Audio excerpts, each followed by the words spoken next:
Bienvenidos un día más a estos estudios que estamos haciendo con el método inductivo, basados en la observación, la interpretación y la aplicación del Evangelio de Marcos. Vemos a Jesús siendo un rey, pero a la vez un siervo.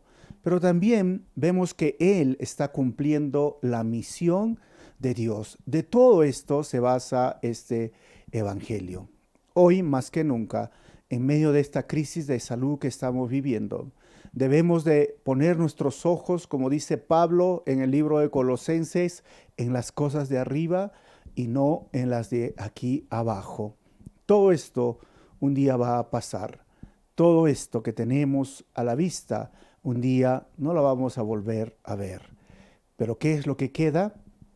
Nuestra relación con el Señor, íntima y personal. ¿Y cómo puedo conocer para tener una de Jesús, para tener una relación personal?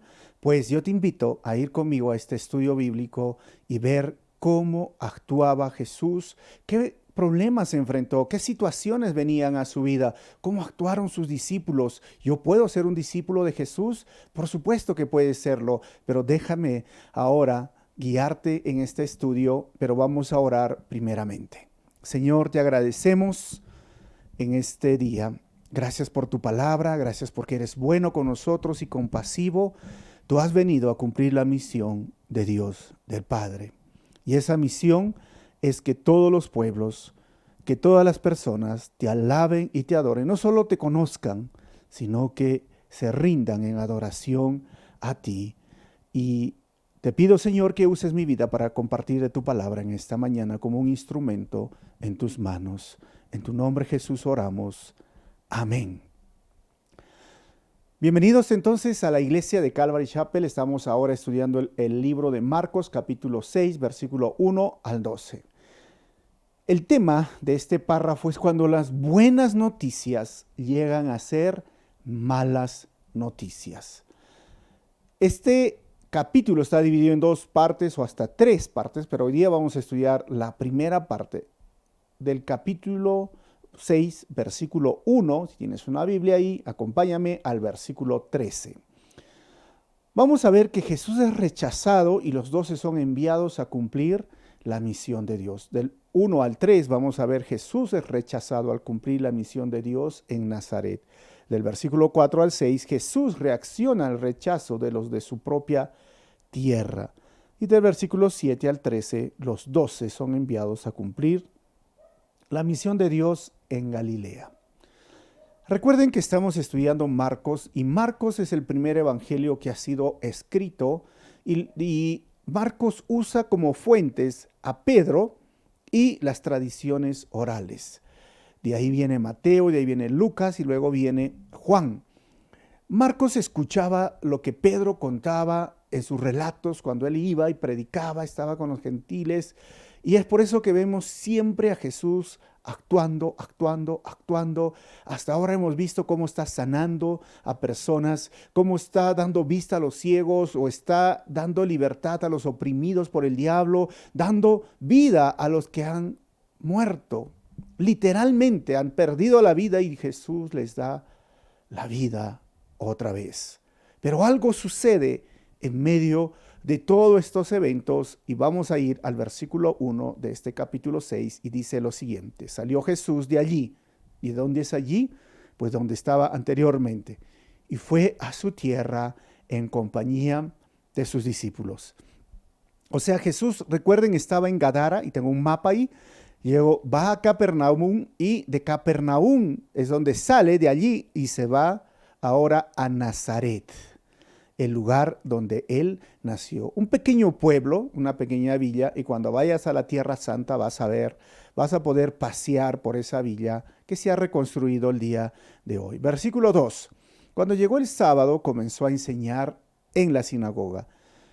¿De dónde sacó tales cosas? Y fíjense en sus palabras, ¿de dónde sacó tales cosas? Decían maravillados muchos de los que lo oían. ¿Qué sabiduría es esta que se le ha dado? ¿Cómo se explican estos milagros que vienen de sus manos? O sea, ya cuando él llega, y llega de Capernaum, de Genezaret, Recuerden, Capernaum, Genezaret, a Nazaret, solo hay 40 kilómetros y ya sus historias se hacían famosas. Entonces vemos a Jesús entrando como un buen judío el sábado en la sinagoga, y él ya no viene simplemente como alguien que conocieron el pueblo, sino que ahora se presenta como un maestro, un rabino, y se pone ahí y lo miran y empieza a estudiar, a leer la ley, y empieza a explicar, y todos se quedan sorprendidos. ¿Por qué? Porque anteriormente no conocían que él se había preparado, capacitado. Habían escuelas donde se enseñaba lo que hoy conoceríamos como doctrina o teología, como un seminario bíblico. Pero Jesús no había ido ahí, no había asistido, no había participado. Era obvio que de dónde salió él, por qué hace tantos milagros, qué pasa con este. Y el versículo 3, miren, nos va a dar una mayor comprensión de lo que está pasando. Dice el versículo 3, ¿no es él acaso el carpintero, el hijo de María y hermano de Jacobo, de José, de Judas y de Simón? ¿No están sus hermanas aquí con nosotros? Y se escandalizaban a causa de él. Por tanto, Jesús les dijo, miren, vamos a detenernos, y ahí está cuando está en la sinagoga y se sorprenden. Y lo primero que vamos a analizar es que Jesús dice, el texto, ¿no es acaso el carpintero hijo de María? ¿Por qué? Porque la gente del pueblo debió conocer básicamente sobre el embarazo de María. Recuerden que si ya la barriguita empezó como a notarse, y José dijo, lo tengo que abandonar porque me ha sido infiel. Y cuando José se iba a retirar, ¿recuerdan esa historia que está en Lucas? Cuando José ya se iba a ir, un ángel se le presentó en un sueño y le dijo, José, no lo hagas. Pero entonces se pasaron la voz muy rápidamente. ¿Y por qué decimos esto? ¿Por qué decimos que no es acaso el hijo de María? ¿Qué tiene que ver? Eusebio, que es uno de los padres de la iglesia, señalaba que en el texto original aparecía el hijo del carpintero y María. O sea, ¿por qué? Porque dentro de esta cultura es un deshonor usar el nombre de la madre en lugar del padre. O sea, me explico un poco más. Cuando alguien se presentaba decía, digamos, David, hijo de Isaí, ¿ok? Abraham, hijo de Eber, digamos, de tal, ¿no? Así, pum, pum, pum. Pero mencionar el nombre de la madre no era lo correcto en esa cultura. Era como deshonor. Y por eso decían, y la gente podía pensar y decía, oye, pero tú me has hecho una silla. ¿Te acuerdas cuando te llevé mi mesa que se rompió y ahora vienes a presentarte que como una persona, un maestro, estás haciendo milagros? ¿Qué sucede contigo?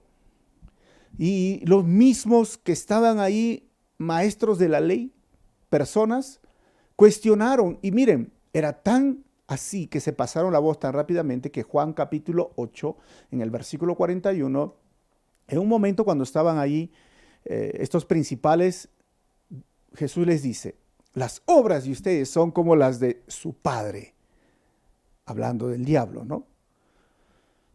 Y ellos, ¿qué le responden? Le dice, pero nosotros no somos hijos nacidos de prostitución, le reclamaron. Un solo padre tenemos, y es Dios mismo. O sea, ahí se armó el problema, ¿no? Porque pensaban, le estaban diciendo que quién será pues tu papá. Hijo de quién serás tú, porque obviamente tú no eres hijo de José. En esa aldea se sabía estas cosas, y es por eso cuando viene y dice, pero ¿quién es este? Y ahí Juan nos relata que lo acusaron de ser un hijo que no tenía un padre.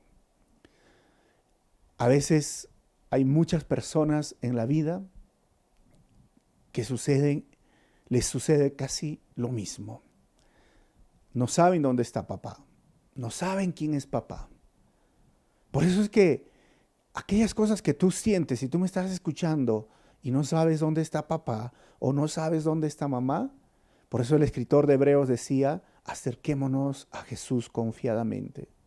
porque sabes, Él te entiende. Él pasó lo mismo que tú. Pero Él no pecó, dice el libro de Hebreos. Pero acerquémonos. ¿Eso qué significa? Jesús tiene empatía y sabe cómo tú te sientes. Pero también sabe Jesús que su Padre es el Padre Celestial. Y tú tienes que entender eso. Cada uno de nosotros no somos un error del destino, producto de la casualidad. Tenemos un Padre y deberíamos acercarnos a ese Padre Celestial. A Jesús le cuestionaron, y si tú te cuestionan o te cuestionaron en tu vida, Jesús puede sanar tus heridas y puedes tener ese Padre Celestial que nunca te va a abandonar y nunca te va a dejar. ¿Qué sucedió entonces? Después que le dicen esto, ahora viene, en este versículo dice hermanos y hermanas. Hermanos, algunos dicen que Jesús tenía hermanos, algunos dicen, la tesis católica dice, no, esa palabra de hermanos significa primos. Pero mira, en el griego la palabra hermano significa adelphos y la palabra primo significa anepsioi. ¿Y qué crees qué palabra griega existe en este texto? Adelphos. Y es más, dice hermanas. Que Jesús tenía hermanas. Sí, el texto dice que Jesús tenía hermanas. Y ahí están sus nombres. Y dos de sus hermanos tuvieron una participación muy importante en la iglesia, tanto Santiago y Judas, que escribió el libro de Judas, y Simón, que escribió, Santiago, que escribió el libro de Santiago que tenemos ahora en la Biblia. Y las hermanas estaban ahí con María y todos decían, pero si los conocemos.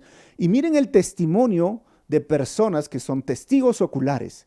Esto no están que se están inventando, no. Jesús va a su pueblo natal, donde él creció, donde él jugó, quizás, no sé, esos juegos que había, no sé si había fútbol, iba a decir jugó pelota, ¿no? Como diríamos nosotros, pero es como que tú ves al carpintero del barrio y dices, y luego su hijo dice, yo soy Jesús, y dices, oye, pero si jugamos contigo, vamos a ir a la tienda, tú me has arreglado. Era algo así, pero lo más importante y el asunto de fondo es que ellos mismos son testigos oculares de que María tuvo más hijos. No se menciona a José, probablemente José había fallecido y él se hacía responsable como hermano mayor, por eso dijeron, oye, pero tú eres el carpintero, o sea, tú tienes ese oficio. ¿Qué sucede con esto? Cuando miramos a María con hijos e hijas, esto refuta el dogma de que María fue virgen perpetuamente, que tiene la tesis católica. Obviamente Jesús tuvo hermanos, recuerden que era el primogénito de María. ¿Y dónde dice esto? ¿Dónde dice que le nacieron otros hijos? Lee Mateo 13:55, Marcos 6:3, Juan 2:12, Juan 7:3, Juan 7:5, 6 y 10, Hechos capítulo 1, versículo 14, Primera de Corintios capítulo 9-5, Gálatas 1:19 y Salmo 69:8 hablando de esto. O sea, no te estoy hablando de un versículo ahí oscuro, estoy hablándote realmente de que este versículo es tan importante para entender quién es Jesús. ¿Por qué? Porque el Cristo de la religión, María de la religión, no es María de la Biblia y menos es el Jesús de la Biblia. Eso es lo que tú tienes que entender. Si quieres conocer a Jesús, tienes que empezar por la Biblia. Si quieres conocer la verdad. Pero yo digo que muchos no llegan a conocer a Jesús de la Biblia por sus ideas preconcebidas del Jesús de la religión. ¿Qué significa esto? ¿Sabes qué? Es como estos hombres, ¿no? Llegan al pueblo y decían, pero ¿tú quién eres? ¿No? ¿Por qué saques? Pero yo te conozco, yo sé quién eres. Y por lo que han escuchado, no por lo que han experimentado en él y con él. Y hay muchos hoy día, en medio de esta pandemia, que están de la misma forma. No, que Jesucito ya nos va a sacar. Pero ¿qué tal si Jesucito quiere que pasemos meses esto? No, hay que hacerle esto a Jesucito. Y Jesucito, le piden a Jesucito también el ladrón, a veces que no le descubra el policía. O el hijo que no le descubra sus fechorías. El papá. Y Jesucito, ayúdame. Ese es el Jesús de la religión, pero Jesús no está de acuerdo con eso. Por eso a veces venimos con ideas preconcebidas. ¿Y cómo tú puedes conocer a Jesucristo? Leyendo la palabra, dejándote influenciar por la palabra de Dios. Yo no voy a influenciar con mis ideas, yo no voy a venir con mis ideas preconcebidas de quién es Jesús, sino tal como estoy y digo, Señor, quiero aprender. Y dentro de la Biblia, el Jesús que se muestra es Dios. Y no necesita de María para que pueda ser intermediaria entre los hombres y Dios, sino Él va directamente, porque Él es Dios y Él conoce todo y Él sabe todo. Y María tiene una labor, una función y la tuvo, pero no de intercesora. Y eso dice la Biblia. Ahora, si tú me dices, bueno, es que María sí es mi intermediaria y mi intercesora, pues déjame ver un versículo en la Biblia donde diga claramente esto. Vamos a ver, versículo 4. En todas partes se honra a un profeta, dice Jesús, menos en su tierra, entre sus familiares y en su propia casa. Jesús agarra un viejo proverbio, obviamente no era de Jesús, donde se hablaba de los profetas que pasaron, Jeremías y muchos otros, y esto los enojó y los sacó de la sinagoga. Y él dice, pero en su tierra menos no lo pueden honrar. Pero yo digo, si un siervo no recibe honra, recuerda que no sirve por la honra, sino sirve por el deber. Lo que está diciendo Jesús es, sí, ningún profeta nadie es profeta en su propia tierra. Está bien, no recibe la honra, pero eso no significa que un siervo sirva por la honra, sino porque es su deber. Obviamente sucede en todas las familias, ¿no? Por ejemplo, a muchas personas me pueden a mí saludar, ayudar, no sé, el pastor por aquí, pero bueno, en mi casa, mi mamá, para mi mamá soy su hijito y para mis hermanos soy su hermano y punto. Eso es más o menos lo que está diciendo y exclusivamente en su vecindario o en su misma ciudad. Pero no servimos para merecer o tener honra, servimos porque es nuestro deber y Jesús mismo lo está mostrando ahora. Versículos 5. En efecto, no pudo hacer allí ningún milagro excepto sanar a unos pocos enfermos al imponerles las manos. Ahora, ¿qué tiene que ver esto? ¿Por qué no pudo hacer milagros? Algunos dicen, no, es que no, Jesús, pues, es que tú tienes que darle energías. No, no hay que darle energías. Mateo capítulo 13, versículo 58, que es el Evangelio sinóptico, nos ayuda a entender esto. Y por la incredulidad de ellos, ¿qué dijo? No hizo allí muchos milagros. O sea, no es que no pudo, sino es que no quiso y no lo hizo, porque es interesante qué tan incrédulos era ese pueblo. Él vino a ayudar. Ahora, es obviamente que necesitamos fe para acercarnos al Señor, porque sin fe es imposible agradar a Dios. Y todo el que se acerque a Dios debe creer que Él existe. Y Él es un galardonador o te recompensa por tu fe. Pero aquí muestra que ellos no tuvieron fe, no creyeron en Él, dijeron, bueno, entonces no voy a hacer milagros, pero porque ustedes no creen, no es porque no pueda, sino porque no creían. Ahora, en la Biblia encontramos muchas situaciones donde no se necesitaba fe para que el poder de Dios se muestre. Porque algunos dicen, no, sí se necesita fe. No, hay muchos. El paralítico, por ejemplo, en el estanque de Betesda, ese que se movía el agua. Pero te voy a mencionar otro. Lucas, capítulo 7, versículo 11 al 14. Dice Lucas, poco después Jesús en compañía de sus discípulos y de una gran multitud se dirigió a un pueblo llamado Naín. Miren, cuando ya se acercaba a las puertas del pueblo, vio que sacaban de allí a un muerto, hijo único de madre viuda. Obviamente, la acompañaba un grupo grande de la población, que dice el versículo 13. Al verla, el Señor se compadeció de ella y le dijo, no llores. Entonces se acercó y tocó el féretro. Los que lo llevaban se detuvieron y Jesús dijo, joven, te ordeno que te levantes. El muerto se incorporó y comenzó a hablar y Jesús se lo entregó a su madre. Aquí vemos algo muy interesante. ¿Qué fe, qué creencia tuvieron ellos en Jesús? Miren, ellos simplemente estaban tristes, estaban yendo a enterrar a este joven. Pero Jesús tiene compasión porque Jesús sabe que es el único hijo para una mujer viuda. La viuda no le pidió y le dijo, Jesús, resucita a mi muerto. Menos el muerto le dijo, Jesús, resucítame. O sea, nadie le pidió acá. No había fe, pero Jesús actuó. Y lo menciono para que tú entiendas que Dios, Jesús es soberano, pero también la fe es importante, pero no siempre es importante. O sea, Dios puede obrar sin que exista creencia, pero no puede obrar con incredulidad. Vuelvo a repetir, Dios puede obrar sin que exista creencia, pero no con incredulidad, porque la fe en Dios y en Jesús abre las puertas del mundo sobrenatural. Versículo 6. Y él se quedó asombrado por la incredulidad de ellos. Cuando vemos a Jesús, dijimos, ¿qué tan incrédulos serían estas personas? Pues están escuchando los testimonios de personas que han sido sanadas, porque Jesús ya está siendo famoso. Están viendo cómo Jesús sí sanó personas, pero eran sanadas y ellos decían, no lo puedo creer, pero es el carpintero. Pero miraban a alguien que recibía una bendición aparte y la sanidad venía de su familia y decían, no creo. Es increíble porque hasta el día de hoy hay personas así. Tú puedes decir, pero Cristo cambió mi vida. Ah, sí, bien con tu religión, pues con tus pensamientos, pero yo sigo con mi pecado. Pero mira, Jesús me sanó.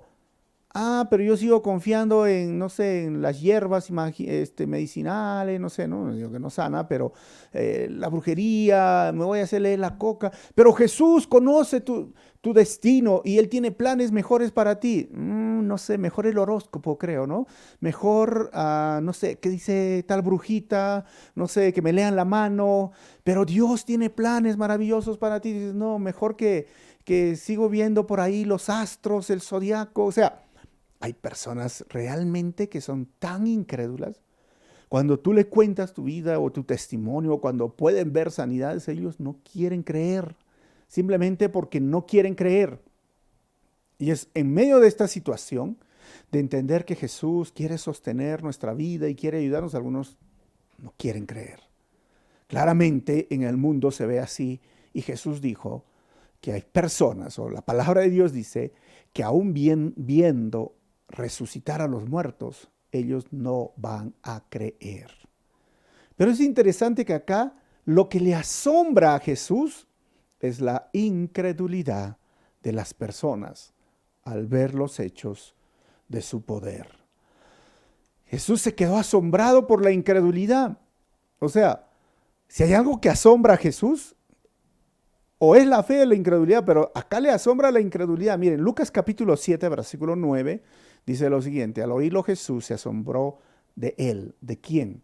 De este hombre romano, gentil, que vino y le pidió sanidad y le dijo, no necesito que tú vayas a la casa, tú da la orden. Así que se asombró y volviéndose a la multitud de lo que lo seguía, comentó, les digo que ni siquiera en Israel he encontrado una fe tan grande. O sea, si te pones a analizar lo que estamos estudiando, a Jesús le asombra la incredulidad de sus propios paisanos, diríamos, ¿no? O de su propia tierra. Pero también, por otro lado, le asombra la fe de aquellos pueblos gentiles. Y Jesús dice, oye, pero ni en Israel he encontrado tanto. En conclusión, Jesús le asombra o la fe o la incredulidad. Y yo tengo una pregunta para ti en esta mañana. ¿Jesús se asombrará de tu fe o de tu incredulidad? ¿De qué se asombrará el Señor? ¿O realmente tienes fe en Jesucristo? ¿Realmente crees en sus promesas? ¿Realmente crees que Él tiene planes mejores para tu vida? ¿Realmente crees que Él puede sanarte? ¿Realmente crees que Él puede salvar y salvar a tus familiares o a aquellas personas que todavía no se han rendido a su soberanía y a su poder? ¿Realmente tú crees que tus días vas a terminar con el Señor? Pues créele, hermano. Pero si tú estás ahí diciendo, pero ya yo entiendo, mira, pero yo me quedo con mi religión. Es que así me enseñó mi mamá, mi papá. Es porque, y Jesús se va a asombrar y te va a decir, oh, qué incrédulo eres. O tú te puedes quedar y decir, mira, yo respeto tus ideas. Qué incrédulo eres, te va a decir el Señor. Y tú puedes decir, no, es que a mí me falta que me expliquen si hay vida en otros planetas. Si me explican que hay vida en otros planetas, yo creo que no, Jesús dice, pero qué incrédulo. Ya son tan evidentes las respuestas que tenemos en la Biblia. Y si tú quieres buscar si hay vida en otros planetas, entra a la NASA y te vas a dar cuenta que no hay vida en otros planetas. Por años se están buscando y no existe. Y algunos dirán, pero eso de ciencia ficción, Star Wars o Star Trek, pues es ciencia ficción, por eso se llama, son películas que venden. Pero el punto es que si tú quieres buscarle más interrogantes y más interrogantes y más interrogantes, cuando ya tienes aquí una revelación clara, alguien que puede sanar, alguien que puede dar vida a los muertos y alguien que puede transformar tu vida y la vida de tu familia y la vida de tus hijos, y tú no quieres esto, Jesús se va a asombrar y te va a decir, wow, qué incrédulo eres. Versículo 7 y vamos terminando con la segunda parte, del 7 al 13, los 12 son enviados a cumplir la misión de Dios en Galilea. Versículo 7, Jesús recorría los alrededores enseñando de pueblo en pueblo. Miren, Jesús no se detuvo en la misión. Digo, si ustedes no quieren creer, a mí no me importa, yo me voy de pueblo en pueblo. Y ahí se va predicando. Y el versículo 7 dice, reunió a los 12 y comenzó a enviarlos de dos en dos, dándoles autoridad sobre los espíritus malignos. ¿Por qué de dos en dos? Deuteronomio 19:15 dice que por el testimonio de dos personas se juzgaría, o recibiría ayuda o recibiría condenación. Y Jesús los envía y le dice, recuerden, los campos están listos para la cosecha, y le dice, vayan de dos en dos a sus discípulos.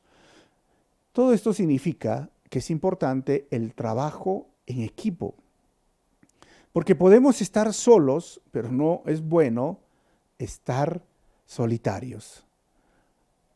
Recuerden, hermanos, amigos, la misión de Dios lo hacemos en equipo. Por eso decía de dos en dos. Y recordemos lo que dice Eclesiastés, ¿no? Mejor son dos que uno, porque si uno cae, el otro se levanta o lo levanta. Dos son mejor que uno. Pero también Deuteronomio decía dos testigos para ver lo que iba a pasar en esa ciudad. Pero también es importante el trabajo que podemos tener en comunidad, en equipo. O sea, aún así la labor y la misión sea individual, no significa que sea individualista. Necesitamos el apoyo de todos y todos somos parte de la misión de Dios. ¿Y cómo hacemos la misión de Dios? Pues orando, pues yendo, pues dando, ¿no? Pues enviando a las personas. Todo esto es muy importante, pero es tan importante entender que tú no puedes decir, bueno, yo soy mi iglesia, ¿no? Hay personas que a veces viven así, ¿no? Yo soy mi iglesia, yo no quiero ir a ninguna iglesia a congregar porque yo solito me canto, me alabo, me ofrendo, me diezmo, no sé, ¿no? Yo mismo me predico. Eso no es cristianismo, eso no es iglesia, eso no es cumplir la misión de Dios. Aquí nos enseña el trabajo en equipo, dos en dos, y luego los iba a enviar en más personas. Recuerda que todos somos parte de la misión de Dios. Ahora, los evangelios sinópticos o los evangelios paralelos, cuando Jesús le dice vayan y sanen a los enfermos, miren lo que dice Lucas 9:1, añade y sanar enfermedades. Vayan, prediquen, pero sanen enfermedades. Mateo 10:18 dice, sanen a los enfermos, resuciten a los muertos, limpien de su enfermedad a los que tienen lepra y expulsen a los demonios. O sea, todos estos evangelios sinópticos, por eso se llaman así, que tienen una perspectiva diferente de otro ángulo, nos dan una claridad que cuando Él los envía a predicar de dos en dos, le dice, vayan, prediquen, pero sanen a los enfermos. Pero ¿qué más? A los que tienen lepra, aquellos que estaban denigrados o echados fuera de la comunidad, restáurenlo, vean por el pobre, vean por el necesitado. Y es más, si hay personas que están ahí atormentadas por el demonio, libérenlos de esos demonios. Esa es la misión de Dios dada para ti y para mí. Esa es la misión de Dios. Predicar el evangelio, pero también poner manos sobre los enfermos o orar por los enfermos y sean sanados, dar libertad a aquellos que están poseídos por demonios y cualquier enfermedad, cualquier situación. Esto es lo que el Señor nos ha encomendado a ti y a mí. Pero me pregunto, y surge esta pregunta, ¿por qué no vemos ese poder hoy en la iglesia o los cristianos cumpliendo la misión de Dios? Porque a veces es curioso, ¿no? Pero, las misiones se han abierto, dice, bueno, puedes hacer la misión de Dios con aeróbicos, sí, está bien, ¿no? Pero digo, miramos a la Biblia y el objetivo siempre es predicar. Y la misión es de Dios que vino para Jesús. Dijo, hoy se ha cumplido delante de ustedes. ¿Cuál es? Predicar, sanar, liberar. Podemos usar como medios. Y es importante tener el medio o la herramienta, aún el fútbol, el deporte, los aeróbicos, la cocina, cualquiera. Pero no perdemos la esencia de por qué estamos cumpliendo la misión y cuál es el objetivo, cuál es el fondo de la misión de Dios. ¿Y por qué no sucede esto? Miren, ha surgido hace muchos años una doctrina que se llama el cesacionismo, es decir, muchos creen que los dones espirituales, que el don de sanidad o esos dones, esa autoridad de echar fuera demonios o todos estos dones que dice Corintios, hoy ya no son para la iglesia. Curiosamente no hay ningún versículo que diga que ya no es para este tiempo. Básicamente miramos en la Biblia que son para el día de hoy y yo sigo creyendo porque la palabra lo dice que el mensaje del evangelio no debe de cambiar y que la función y que la misión de ir y orar por los enfermos, orar por las personas que están poseídas por demonios no debe de cambiar porque es nuestra función y es la función de la iglesia y la labor de la iglesia. Nosotros seguimos creyendo y ¿sabes qué? Dios sigue obrando. Pero hoy mucho no se ve por la incredulidad de las personas y por la incredulidad de los mismos que han sido enviados.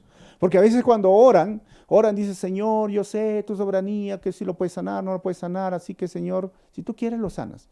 Hermanos, Dios sigue sanando, Dios sigue hoy restaurando vidas, familias, Dios sigue hoy restaurando vidas enteras, liberándolos del lazo de la muerte. Soy testigo, mi familia, mi esposa y yo somos testigos en todos estos años cómo Dios ha estado ayudando y sigue ayudando personas y cómo Dios sigue sanando y restaurando vidas. Así que te animo a unirte a nosotros, a la misión de Dios y continuar creyendo que cosas maravillosas van y siguen sucediendo, que el poder de Dios te puede usar a ti, porque Él los comisionó a los discípulos y tú y yo ahora somos discípulos y que por tus manos el Señor puede sanar cualquier enfermedad y puede echar fuera demonios porque tú también tienes la autoridad. Así que esa misión también es para ti. Versículo 8, les ordenó que no llevaran nada, dice, para el camino, ni pan, ni bolsa, ni dinero en el cinturón, sino solo un bastón. Versículo 9, lleven sandalias, dijo, pero no 2 mudas de ropa. Miren, los discípulos van a predicar, van de pueblo en pueblo. Ellos les dicen que no lleven nada porque ellos iban a ser alimentados o sostenidos. Algunos los iban a recibir, algunos los iban a rechazar. Versículo 10, y añadió, cuando entren en una casa, quédense allí hasta que salgan del pueblo. 11, y si en algún lugar no los reciben bien o no los escuchan, al salir de allí, sacúdanse el polvo de los pies como un testimonio contra ellos. Jesús les dijo, vayan. Pero recuerden, algunos los van a recibir, otros los van a rechazar. Y cuando estés ahí, con esa imagen del polvo de los pies, significaba que cuando los judíos pasaban por Samaria, terminando ahí se limpiaban el polvo de los pies porque si no tengo nada que ver con estas naciones gentiles o sucias o malas. ¿Qué nos dice esto? Cuando miramos estos versículos, nuestro deber es proclamar el mensaje de salvación con fidelidad y la respuesta de la otra persona determinará su destino. Ojo, hermanos, mi deber es predicar, mi deber es anunciar. Y algunos que han salido a las calles o que han alguna vez compartido o predicado la palabra tienen esta experiencia. Hay personas que te escuchan y responden al mensaje. Hay personas que te miran y te dicen, no, para mí no es otro día. Voy a dejar todavía algunos pecados cuando más adelante quiero conocer un poco más. Bueno, tú dices, eso es tu decisión. Pero ellos determinan su destino. ¿Qué significa eso? Que Jesús vino al mundo para salvar, dice Juan capítulo 3, versículos 16 y 17. Dios no envió a su Hijo para condenar al mundo, pero aquel que no ha creído ya ha sido condenado.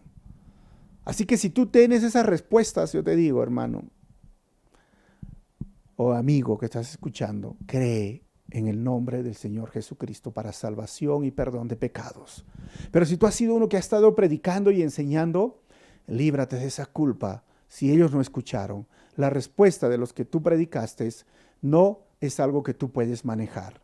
Nuestro deber es predicar, nuestro deber es enseñar, nuestro deber es anunciar con fidelidad. O sea, tal como dice la palabra, enseñándoles la mala noticia para que después ellos conozcan la buena noticia, eso es nuestro deber. Pero parte del mensaje, no nos vayamos a olvidar lo que dice el versículo 12. Dice, los 12 salieron y exhortaban a la gente, ¿saben qué? Que se arrepintiera. Miren, ahí está Pedro. Ese es el arrepentimiento. ¿Y qué es el arrepentimiento? El arrepentimiento es dejar lo malo que estabas haciendo y te vuelves a Cristo. Eso es el arrepentimiento. No simplemente es llorar, no simplemente es ponerse triste, sino yo estaba pecando, yo estaba haciendo lo malo delante de Dios y ahora dejo de hacerlo y me vuelvo a Cristo. Y voy a ser regenerado y voy a nacer de nuevo. Es decir, yo antes pensaba que embriagarse, que tener sexo fuera del matrimonio, que mentir, que robar, que cutrear estaba bien. Ahora lo dejo de hacer, no lo voy a volver a hacer y ahora me voy a Cristo y voy a obedecer sus mandamientos. Eso es arrepentirse. ¿Y qué involucra?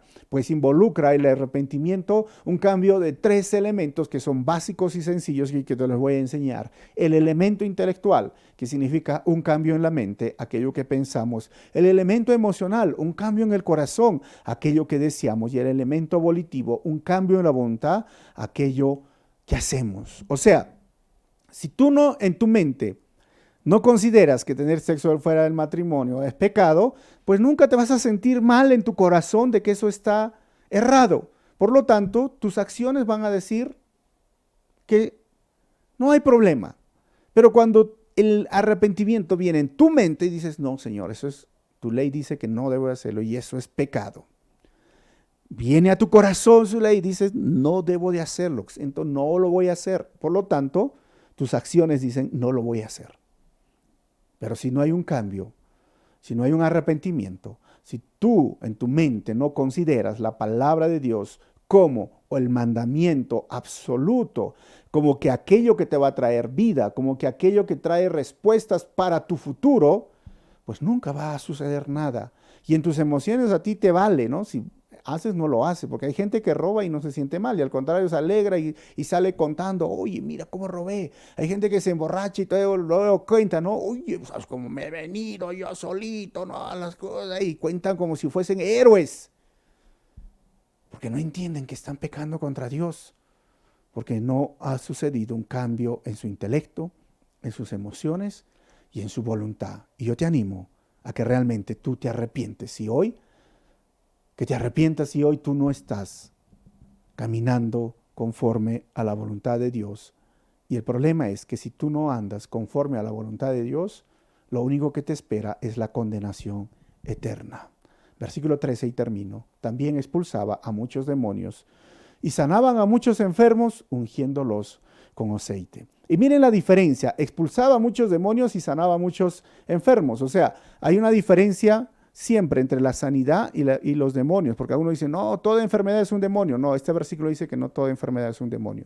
¿Y qué dice ungiéndolos con aceite? Mire, el aceite era usado para diferentes propósitos, como medicina en Santiago 5:14, como símbolo del Espíritu Santo en el Antiguo Testamento, para ungir a los reyes, sacerdotes y profetas, pero también como ayuda vivencial para reconocer la presencia divina.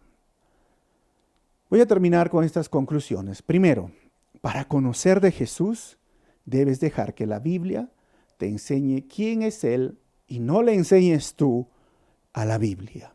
Segundo, no solo debes de creer en Jesús, debes de creerle. Eso se llama fe. Tercero, nuestro deber es hablar sobre la buena noticia con fidelidad, pero no somos culpables de la respuesta del oyente. Y cuarto, los encargados de cumplir la misión de Dios somos nosotros y debemos entender que Dios nos sostendrá. O sea, hermano, hermana, nuestro deber es anunciar la palabra del Señor como hemos anunciado hoy. Y la respuesta determinará el destino de esa persona. Así que vamos a orar. Si tú estás aquí hoy escuchando esta enseñanza y todavía no has hecho esa oración, yo te animo a que lo hagas ahora y recibas realmente el perdón del Señor. Y si tú estás involucrado en la misión de Dios, miren, hasta el día de hoy Dios ha sido fiel con nosotros. Porque hay personas que dicen, pero ¿cómo voy a embarcarme en la misión de Dios si no tengo esto, si no tengo el otro? El Señor dijo que nos iba a cuidar y Él nos cuida y nos va a cuidar siempre. Él se encarga de esos pequeños detalles. Vamos a cerrar nuestros ojos y yo te voy a dirigir en una oración. Si tú hoy deseas nacer de nuevo, hoy te quieres arrepentir y hoy quieres conocer a Jesucristo como tu Señor y Salvador, cierra tus ojos donde tú estás y dile así: Señor Jesús, yo te pido que me perdones de todo lo malo que estaba haciendo. Señor, me arrepiento de mis pecados y te pido que cambies mi manera de pensar, mi manera de sentir y mi manera de hacer las cosas. Ya no quiero ofenderte con mis pecados, Señor. Yo quiero que tú seas mi Señor y mi Salvador. Y te recibo ahora como mi Señor y quiero ser un seguidor tuyo. Recíbeme como hijo o hija, Señor. Hoy quiero nacer de nuevo. Gracias, Señor. Bueno, vamos a orar por todos. Padre, te doy gracias una vez más por este estudio. Esto es tu misión y nos las has encargado a nosotros y nos has empoderado a nosotros. Hoy podemos orar por los enfermos para que sean sanados. Hoy podemos orar para que los demonios puedan dejar libres a aquellos que están oprimidos. Pero sobre todo necesitamos predicar el mensaje del Evangelio que trae arrepentimiento a las personas. Que nunca olvidemos la esencia del mensaje. Podemos usar cualquier herramienta o muchos instrumentos o estrategias, pero el mensaje no debe cambiar, el mensaje de fondo. Gracias por todo esto. En tu nombre, Jesús, Señor, oramos así. Amén. Amén. Dios te bendiga. Nos vemos en nuestros devocionales que hacemos en los día a día o el día miércoles con nuestra serie Reyes y Tronos. Nos vemos.